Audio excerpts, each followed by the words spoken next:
So are you ready to study? I received all the submissions. I got your submission already, so that's very good.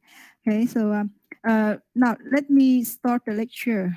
Last week we discussed about production and growth, right? And we also mentioned some concepts in production, for example, constant return to scale or diminishing return, catch-up effect, etc.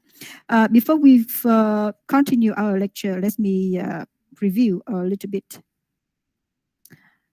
Show you.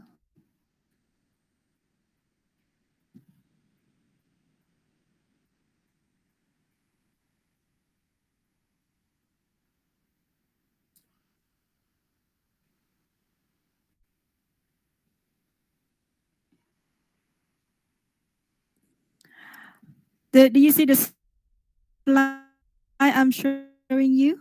Production and growth. Do you see it?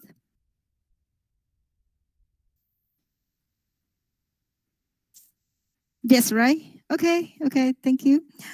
Yes. Now, let me review a little bit about this lecture, the chapter. First, when you learn macroeconomics, we use the long-term approach. What does it mean, long-term approach? We say that for the country to develop in the future, for the country to be richer, for the country, for their citizens to become healthier and they live in a better world, that country need to focus on growth. Right? That country need to focus on the factors of production. So what make our livings good? Because we can consume goods and services. Right? If you live and you cannot consume anything, so how can we say that our living is good? So in order to satisfy your consumption, the country need to, the world, different countries have different growth rate.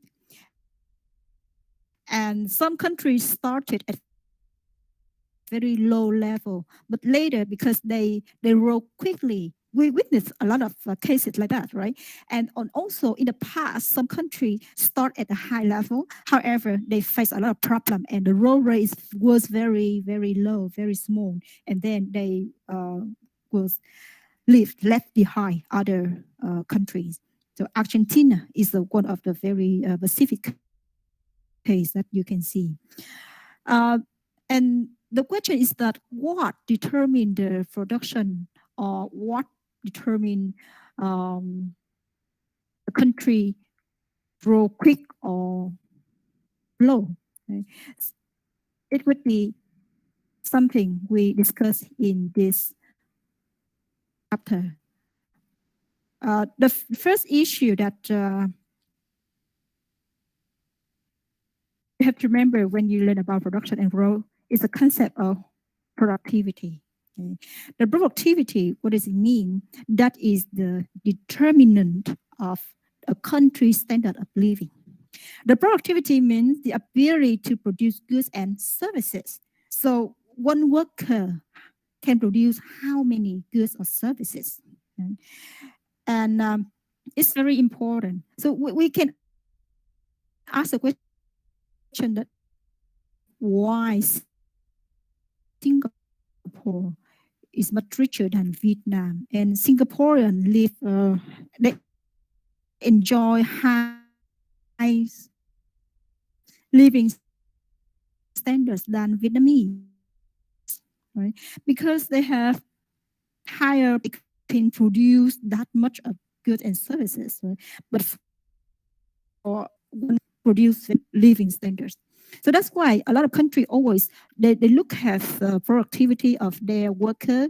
They try to improve the productivity. And how to improve productivity? How to make the worker become more effective? So when we say more effective, we mean a worker can produce more within limited resources, right? So we need to understand what determines productivity, right? And the productivity determined by list 5 things, right? The first one we call physical capital, K.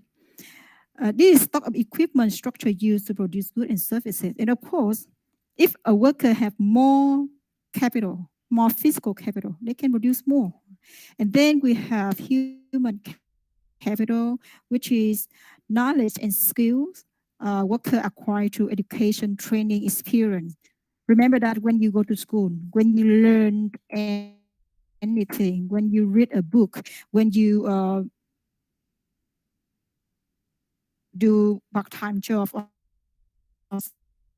something, when you join any activity, meaning that you are accumulating core knowledge. That is a society's understanding of the best ways to produce goods and services. And it's very different from human capital, right? Knowledge is not belong to specific one. Okay? So when someone creates something and the whole society can benefit from it, we call technological knowledge.